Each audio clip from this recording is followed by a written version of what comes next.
Welcome in to CBS News 24/7. I'm Juliette Goodrich. Happening this hour, a federal judge is hearing a lawsuit over the Signal group chat. Will there be any repercussions for those involved? Plus, why the White House is pulling Representative Elise Stefanik's bid to be UN ambassador. And we have new video just released of the suspect accused of setting several Teslas on fire in Las Vegas. What we know about the man's ties to communist groups. You're watching CBS News 24/7.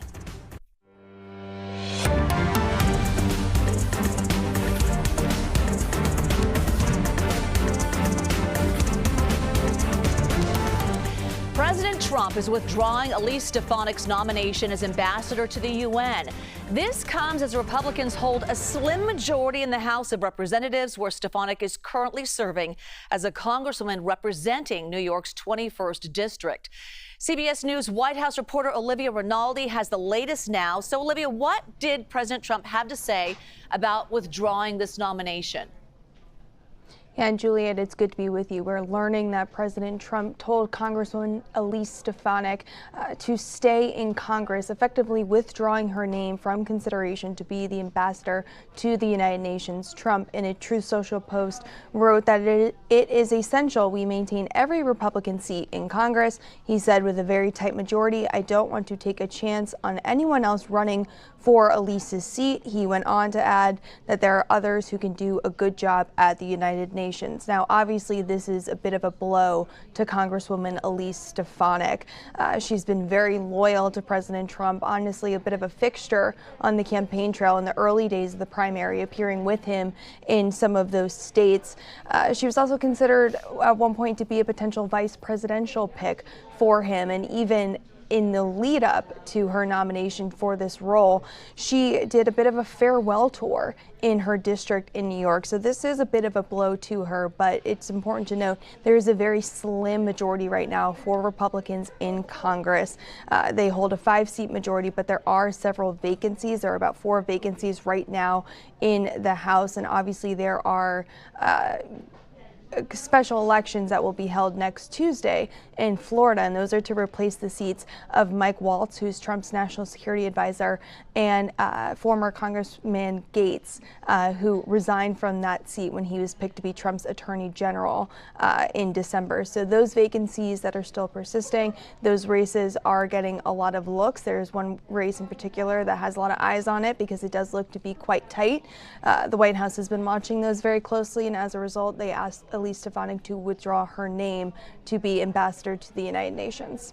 Olivia, the Trump administration has been very vocal about efforts to shrink the federal government. So how is that going to impact Health and Human Services? Well, we learned today from Health and Human Services Director, or Secretary Kennedy, that this morning they announced what they're calling a dramatic restructuring of the agency. So let me walk you through exactly what that means. It includes a reduction in workforce of about 10,000 people. And in a release this morning, they said that, coupled with the people who took buyouts from several memos that were sent from the Office of Personnel Management to people, that means they are reducing their workforce by about 20,000 people. They anticipate to reduce it from 82,000 people to about 62,000 people. That's the first pillar. The second thing they said is they plan to consolidate the agency from about 28 different departments to 15 new departments, new divisions, and that would include the new Administration for Healthy America, that's what they're calling it, or AHA.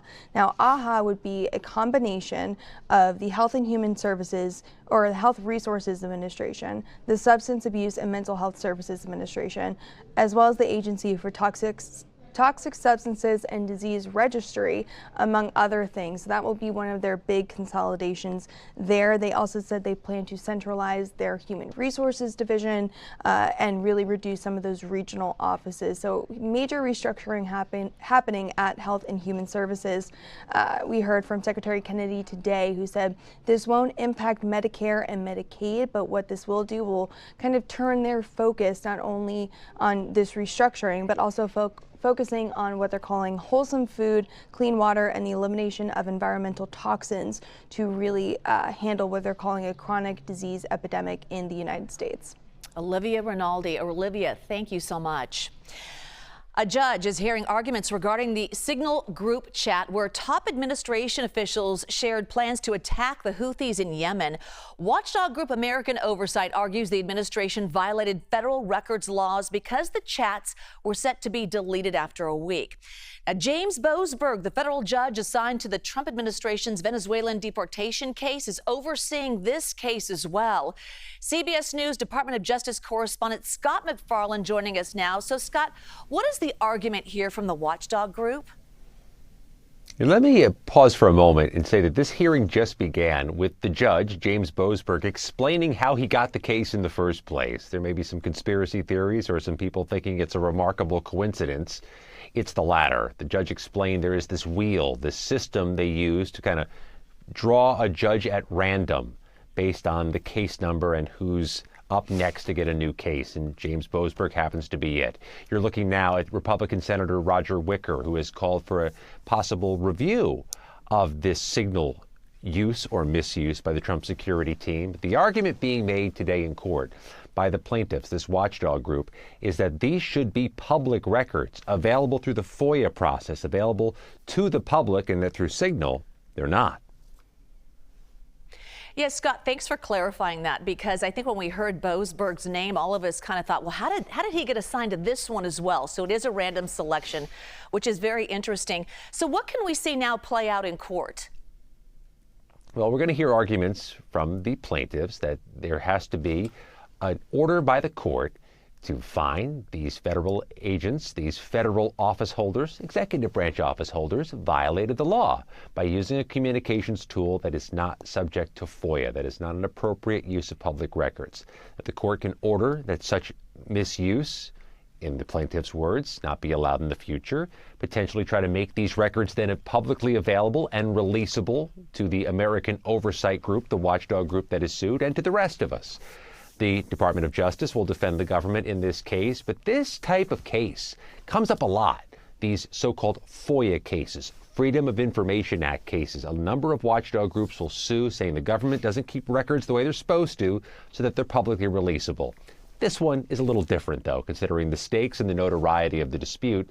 But these things often take months to get through the court system, and this may be no different.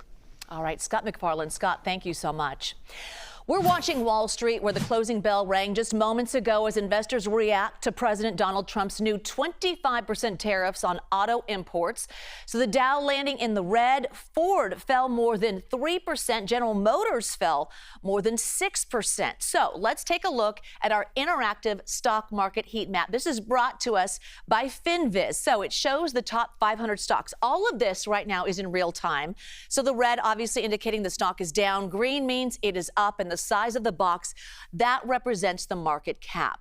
So the 25% auto tariffs target imported cars, including passenger vehicles and light trucks, as well as imported parts, including engines, transmissions, powertrain parts, and electrical components. And keep in mind, one vehicle component may cross the U.S., Mexico, and U.S., Canada borders up to 8 times before reaching final assembly, according to eMarketer.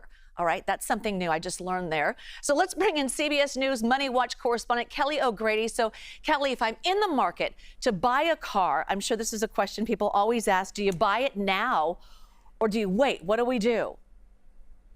So potentially, I'm never someone that says go out and panic buy, because I feel like you never get a good deal if you're coming to the table with that mentality.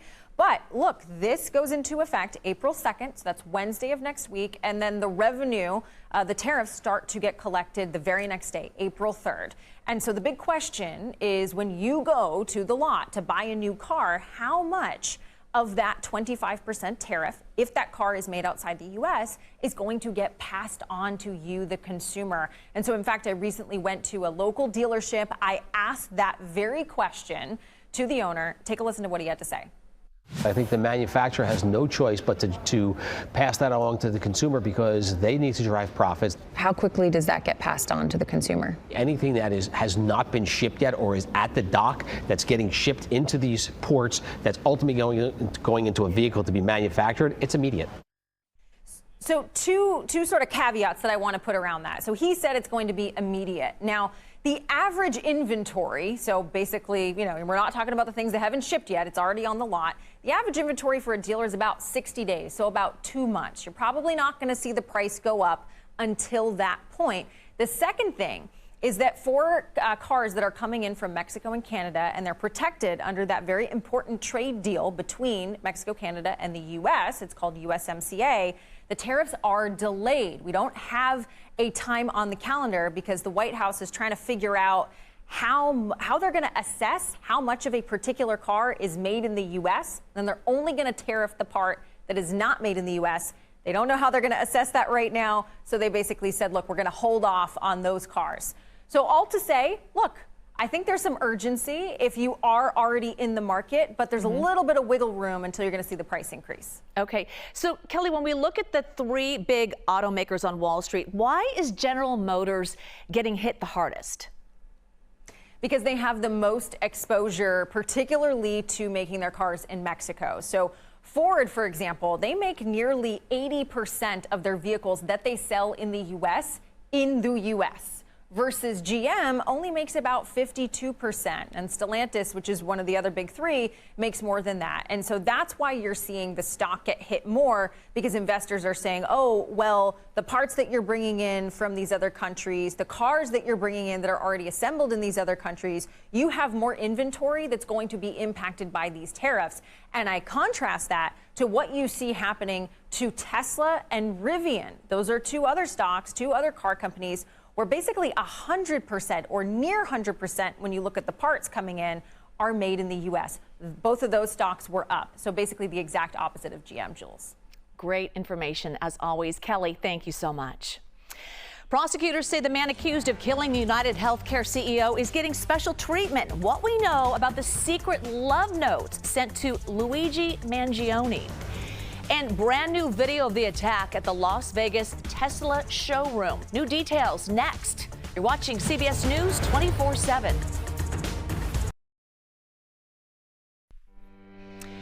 In a few minutes, the man accused of setting Teslas on fire at a collision center in Las Vegas appears in court.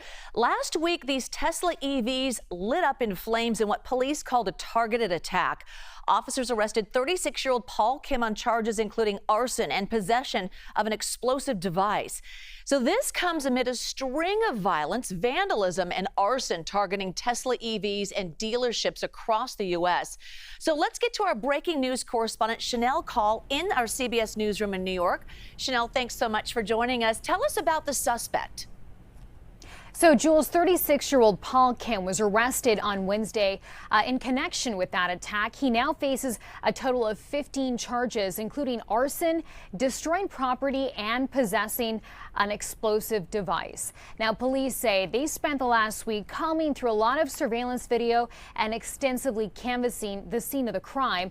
This after you mentioned Teslas at a Las Vegas collision center were set on fire and shot with guns in what was described as a targeted attack. Take a look.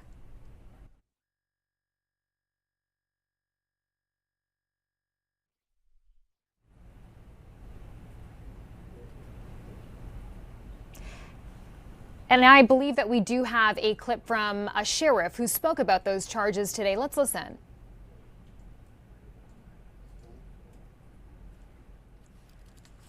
All right, looks like we don't have that for you right now. We'll try to turn that around quickly. But Jules, police at this point have not outlined a clear motive. They say Kim was connected on social media with the Communist Party USA group and pro-Palestine groups.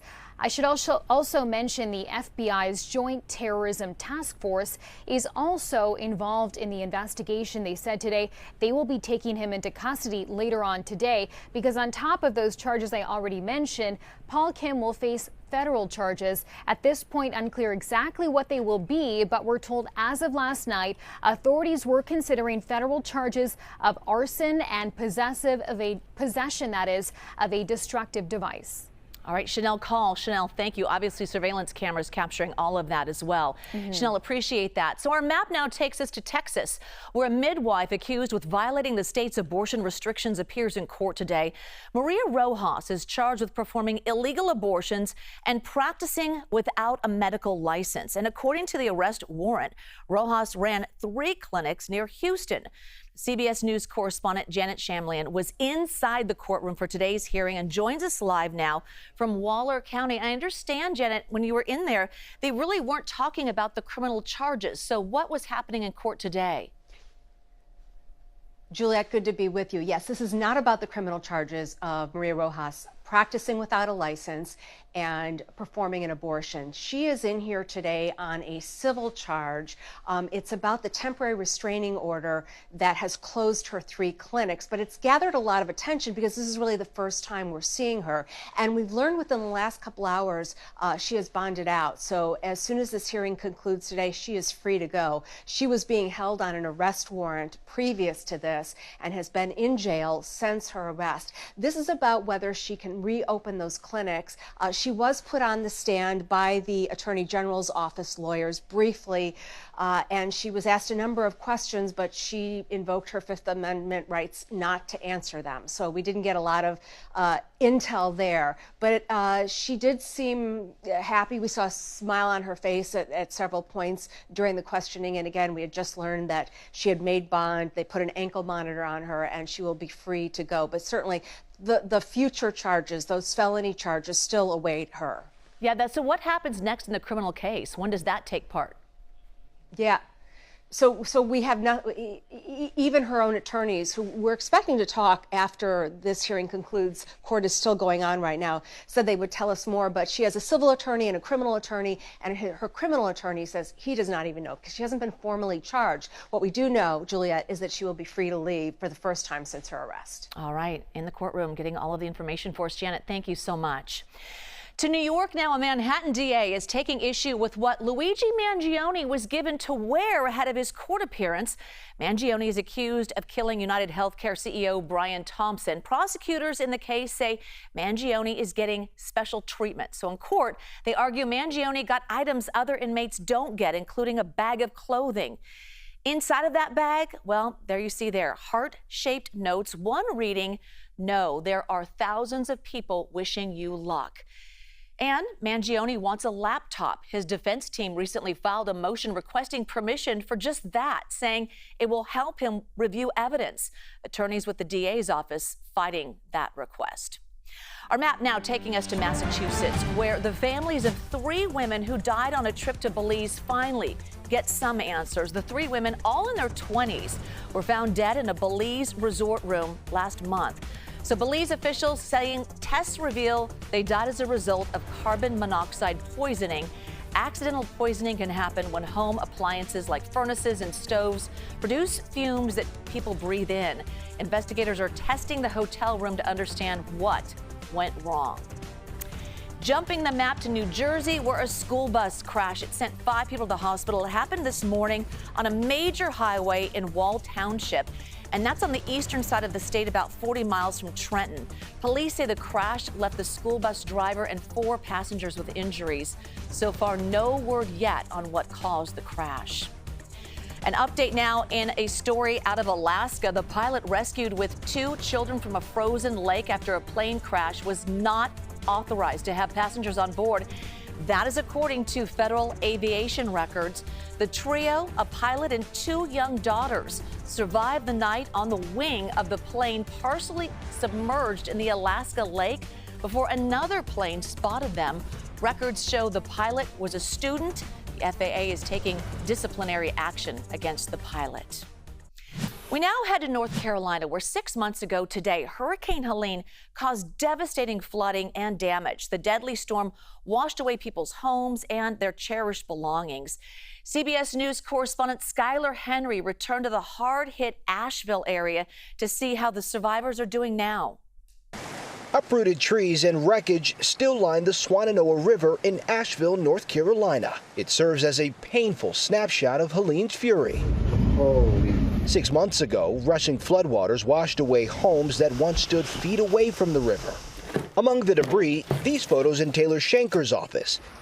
She first spotted them during a walk checking out the damage, so she began collecting them, and after a while started looking for more. For me, that's one thing that I could do to help, was to go and walk these riverbanks and see if I could find any more photos and then share them online. Now the photos are mostly all dry. Determined to return them, she cleaned what she could and then posted the pictures on social media on a profile she called Photos from Helene, so people could claim them. How many do you think you've found? Oh, there's like well into 600 photos. And now I have reunited almost 80, which is really exciting. Mud-caked photos are of babies, weddings, birthday parties, pets, and school portraits. This is the bag of photos that Mary has recently found. Mary is Mary Moss. Some of the pictures Schenker collected belong to Moss. And then that's her son, Dallas. And she's still finding Moss's photos. So this is the steps to my house. Floodwater swept away her family home and everything inside. They lived there for 40 years. I come bearing gifts. How are you? Right. Look at that. This is nice to meet you. Schenker has reunited nearly 40 photos with Moss. That's my baby Dallas. Oh, man. Oh, gosh. Like thousands of people in western North Carolina, life looks nothing like it did before the storm. You sit there and watch everything you own go down the river, but the only thought is those memories and those things that you can't replace. Moss and her family are one of the more than 150,000 receiving help from FEMA. The storm caused tens of billions of dollars worth of damage. Officials say it'll take years to fully bounce back. What's it been like for you guys in the months since all of this? Unreal. You know, we're trying to take one day at a time. The road to recovery is long for Moss as well, but she's grateful for the treasure trove Schenker has found for her. The river couldn't take my memories, but it sure as heck took all the things that, I treasured the most. And with hundreds of photographs still unclaimed, Schenker says she's continuing the project until many of the photos find their way back home. I feel like it's such a privilege to be able to give people back these memories. And so to be able to sit with them in their grief and just say, I'm so glad that you made it, has been really special to have that moment with people. I'm Skylar Henry in Asheville, North Carolina. So sweet. And Let's bring up our new TikTok tube. Our CBS News social team has so much great content, including a bizarre story, this one out of Kansas, where a babysitter finds a man hiding under a child's bed. Have you seen this story? A babysitter checking for monsters under a child's bed found a man hiding underneath it. This is a real story. It happened this week in Great Bend, Kansas. So a little kid complains about a monster under his bed. The babysitter tries to assure him there's nothing there and comes face to face with a man. So the Barton County Sheriff's Office says an altercation ensued, and during the struggle, a child was knocked down and the suspect ended up fleeing before deputies got there. However, the victim was able to identify the suspect as Martin Villalobos, who used to live at the home but has a protection from abuse order issued against him to stay away from the property. Officers were not able to find him that night, but the next day they saw him on the same street and he tried to flee again. But this time deputies found him, arrested him, and he was booked on requested charges of aggravated kidnapping, aggravated burglary, aggravated battery, and child endangerment, among other crimes. Our social team has so much great content like this on our TikTok and Instagram pages, so please follow us at the handle CBS News. New questions after a Tufts University student detained by federal agents next. You're watching CBS News 24/7.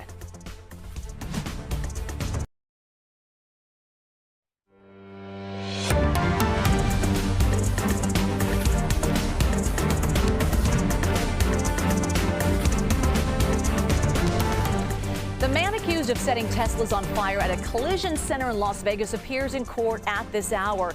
Officers arrested 36-year-old Paul Kim on charges including arson and possession of an explosive device. So let's go to our breaking news correspondent, Chanel Call, in the CBS newsroom in New York. Chanel, what do we know about the suspect who's in court right now? Well, he was meant to be in court, but we're hearing now that he has been taken into federal custody, meaning that he will not make that court appearance. Again, we're talking about 36-year-old Paul Kim. He was arrested on Wednesday in connection with that attack at a Tesla collision center in Las Vegas, facing a total of 15 state charges, including arson, destroying property, and possessing an explosive device. Take a listen to how police described the attack. I'll let this video play because you'll get a better shot of the suspect. You can see his description as he goes across the clear doors there, committing his act of crime.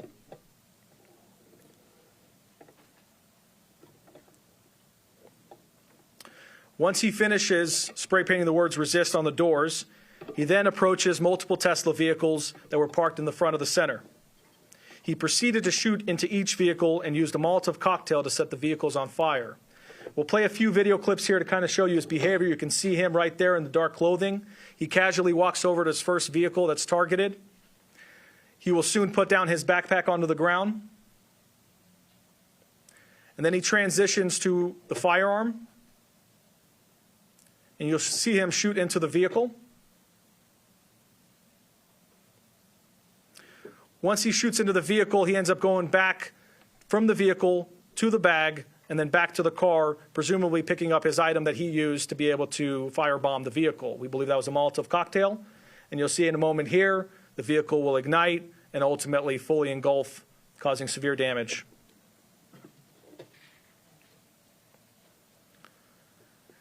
The suspect then continues on to a second vehicle, and you can see here he's on to the second target.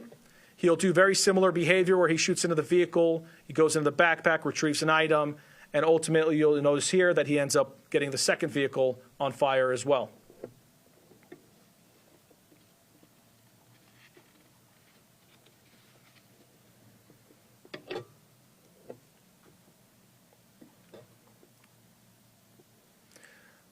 From there, he then proceeds to his third vehicle, repeats the same type of activity. One of the incendiary devices he was not able to ignite, which is one of the devices that we were able to recover. But ultimately, 5 vehicles were damaged, to include 3 of which were fully destroyed. And so at this point, police have not, Jules, outlined a specific or clear motive, but they do say that they found that he was connected on social media with the Communist Party USA group and some pro-Palestine groups. Also want to mention that the FBI's Joint Terrorism Task Force is also part of this investigation. They were at that news conference earlier today, and now we can confirm that federal authorities have taken Paul Kim into custody. So on top of those state charges that I mentioned, he will also be facing some federal charges. Last we heard, likely that will be federal arson and possession of a destructive device. Chanel Call. Chanel, thank you. The woman detained by government agents in plain clothes in Massachusetts is being held at an ICE detention center in central Louisiana. Rumeysa Ozturk is accused of engaging in activities in support of Hamas, but has not been charged with anything. CBS News national investigative correspondent Tom Hansen is following this story for us. So, Tom, I know you spoke to people in the community. What do they have to say about this?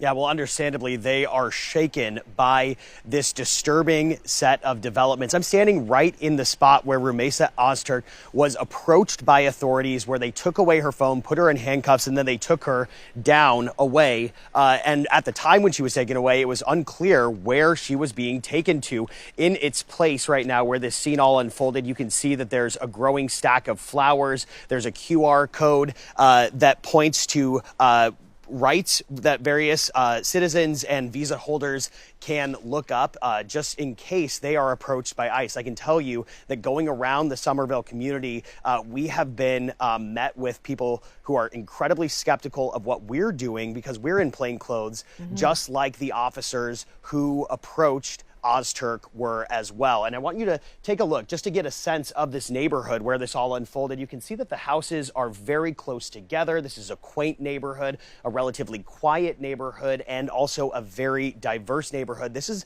a scene that was watched from the porches of many people in this community, some of them watching in horror, feeling helpless. And here's what one of them had to say to us. I mean, you have all these masked people in plain clothes grabbing her and taking her over to a car. Like, had that person been there without a badge. I mean, even still, like, how are we supposed to know that was a real badge, you know? So really, there are a growing number of questions of just what led to this detainment in the first place. DHS officials say that Ozturk had connections to Hamas, or was supporting Hamas, I should say. But we asked friends of Ozturk who have known her for some time. They say that the closest they could even think of that would give the impression that she had some ties or was supporting Hamas was an op-ed that she wrote in 2024, where she essentially denounced Israel's bombing of the Gaza Strip. She called on Tufts University to divest from Israel and also to denounce the genocide of the Palestinian people. But still, so many questions left unanswered here. Sure, and clearly those that you interviewed did not want to be identified as well. I'm curious, why was she moved to a detention facility in Louisiana? Wasn't she detained in Massachusetts? Yeah, absolutely. That's the million-dollar question that so many people, including her attorney here, are asking. That timeline of events from when she was detained to when she ended up in Louisiana is murky at best. We do know that a U.S. District Court judge had asked for authorities to give a 48-hour heads up before removing her from the state of Massachusetts. But clearly that did not happen. She ended up in Louisiana. And I just want to tell you that we obtained documents, court documents from the initial filings. Her counsel asked repeatedly about her whereabouts. A U.S. attorney said that they did not know her whereabouts, and it was only upon searching a database that the counsel discovered that she had been moved to a facility in Louisiana. Moved to a facility in Louisiana without medicine that she needed. She has asthma. She did not have her asthma medicine, and we know that stressful situations can often induce an asthma attack. That even led to her lawyer searching all of the surrounding hospitals to see if she had been put into a hospital because of an asthma attack. So there was clearly a window of time here where no one knew exactly where Ozturk was, and plenty of people were worried about her and, of course, in this community themselves as well. Tom Hansen. Tom, thank you. So the video circulating of Ozturk's detainment is sparking criticism due to the government agents wearing masks, not wearing uniforms, or showing badges. So we're bringing in CBS legal contributor Caroline Polisi to weigh in on the detainment. Thanks so much, Caroline. So many questions in this. What should you do if you're detained in a similar situation? And what's the legality of how she was detained? Yeah, well, that video is obviously just striking fear in the hearts of every non-citizen student at universities across the country, because just how jarring the footage is. ICE officials and DHS officials are becoming increasingly emboldened to engage in some of this sort of more questionable behavior. I'm not going to call it illegal behavior, but the fact that they're not actually required to be in uniform, and ICE agents often do wear plain clothes in the general public. However, I think the bigger issue here is the legal underpinnings for the apprehension to begin with. The Trump administration obviously is taking a different approach here. That executive order that Trump signed essentially mandating that students, non-citizen students, be looked at with a closer eye here. The statute that they're relying on, remember, there is no criminal conduct alleged here. These students, including the one today, is not alleged to have engaged in any criminal activity. However, they're relying on a little used statute, the constitutionality of which has not been tested by the Supreme Court, saying that the Secretary of State, Marco Rubio, can deport a non-citizen, even illegally, a person here illegally with a green card, with a legal student visa, for any reason that he feels could potentially harm the national security. And they're using these pro-Palestinian,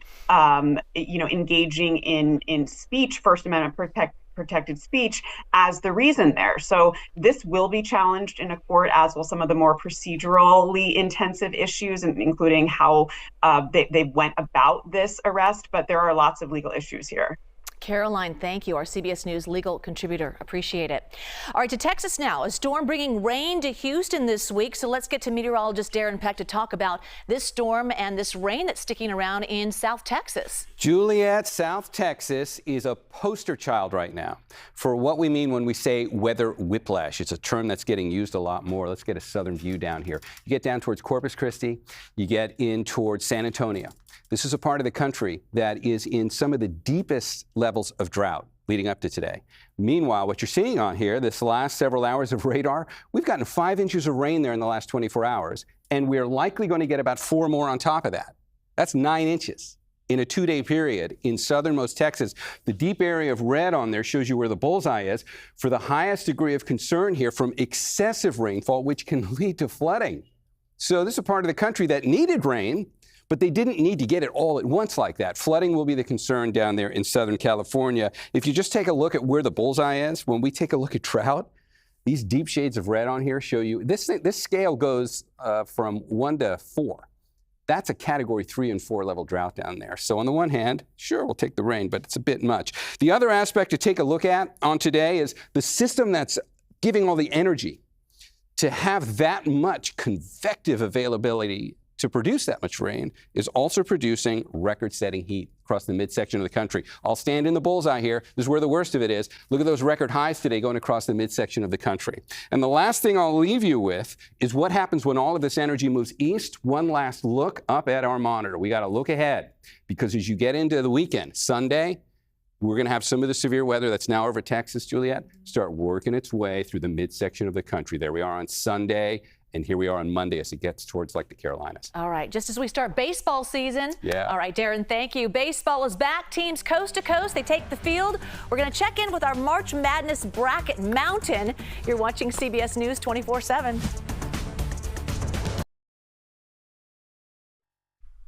The Sweet 16 of the NCAA men's basketball. It starts today with 8 teams playing in Newark, New Jersey, and San Francisco, California. So let's bring in CBS Bay Area sports reporter Matt Lively and his bracket mountain. All right, Matt, break it down for us. All right, thanks, Julia. Yeah, it should be a great day of college basketball. 4 games today, 4 tomorrow. Here we go. We've got Bracket Mountain. I'm going to break it down for you. Let's bring in the Sweet 16, and then I'm going to focus on the games that are happening today. So we're going to spin it over to the East region, and that's where we find number 2, Alabama, facing off against 6 seed BYU. The Crimson Tide haven't played in the final, they played in the Final Four last year, so they've got 2 more games to win to get back to that point. The second game, Duke versus Arizona, 1 seed versus 4 seed, 2 basketball powerhouses there, but Duke is the favorite. I'll spin you over to the West now. We start with 1 seed Florida taking on 4 seed Maryland in San Francisco.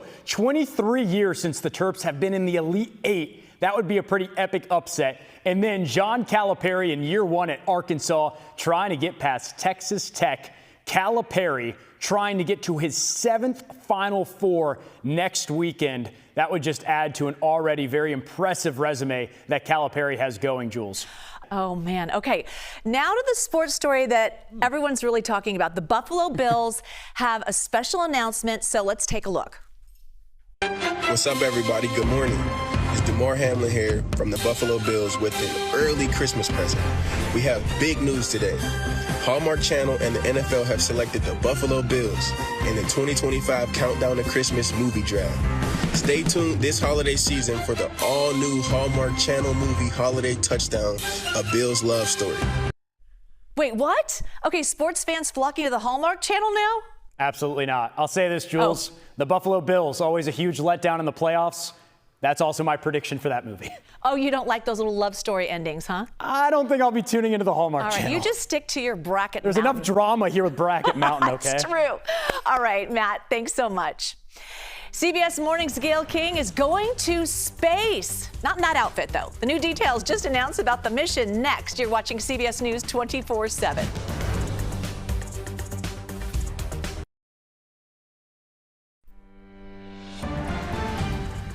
News we're following around the world. 6 people are dead after a tourist submarine sank in the Red Sea off the coast of Egypt. 39 others were rescued. Right now, it's unclear what caused the submarine to sink. Local authorities are investigating. Police in Istanbul, Turkey, used water cannons on protesters involved in an anti-government demonstration. The protesters are calling for the release of Istanbul's mayor from jail. Protesters, European leaders, and rights groups say the arrest was a politicized anti-democratic move. Turkey's opposition party was expected to nominate the mayor as a presidential candidate. Turkey's current president threatened legal consequences against those protesting the arrest. President Trump escalating interest in taking over Greenland, and that has officials in Denmark condemning that message. Trump says a U.S. takeover of the territory is needed for national and international security. CBS News senior foreign correspondent Holly Williams is in Greenland as Vice President J.D. Vance and his wife and National Security Advisor visit a U.S. space base there tomorrow. We've heard President Trump talk a lot in recent months about taking over Greenland. So we came here to find out why he wants this remote place to become U.S. territory. Now, Greenland is roughly 3 times the size of Texas, mostly covered in ice sheet, with a population of about 56,000, mostly Inuit, who are indigenous to this place. And for now, it is a semi-autonomous part of Denmark, which is one of America's NATO allies. The U.S. military base that Vice President Vance and the Second Lady will visit is about 1,000 miles north of here, Greenland's capital, Nuuk, and a very long way from where most Greenlanders live. That base could help protect the U.S. from ballistic missiles if it's attacked, because the shortest route for Russian missiles to hit the U.S. would be via the Arctic. Now, President Trump says he wants to take control of Greenland for security reasons, and he's refused to rule out using force. Some important background to that is that the US and Russia are vying for military dominance in the Arctic, and climate change is melting the ice and making lucrative mineral reserves more accessible here in Greenland. Some people here have told us they believe what Trump really wants is Greenland's natural resources, and they do not trust him. A recent poll here found that 85% of Greenlanders do not want to be part of the United States. This is not the first time the US has tried to take over Greenland, though in the past it's been via negotiation. The US even offered Denmark $100 million for Greenland back in 1946, equivalent to more than $1 billion today, though that offer was firmly rejected. Back to you. Moments ago, Canadian Prime Minister Mark Carney shared some tough words on his country's relationship with the U.S. Speaking at a news conference, he said, quote, "The U.S. is no longer a reliable partner." He outlined the conditions under which he wants to negotiate with the U.S., saying, quote, "First, respect for our country, first for our sovereignty as a country." All right, CBS News Morning's Gayle King gearing up for a trip to space. King is one of a historic all-female crew taking part in Blue Origin's 11th human flight that travels 62 miles above the Earth's surface. The crew is scheduled to blast off on Monday, April 14th, and you can see that here on 24/7. America Decides with Major Garrett is next with more on the White House pulling the nomination for Representative Elise Stefanik to be the UN ambassador. He'll have much more on that. You are watching CBS News 24/7.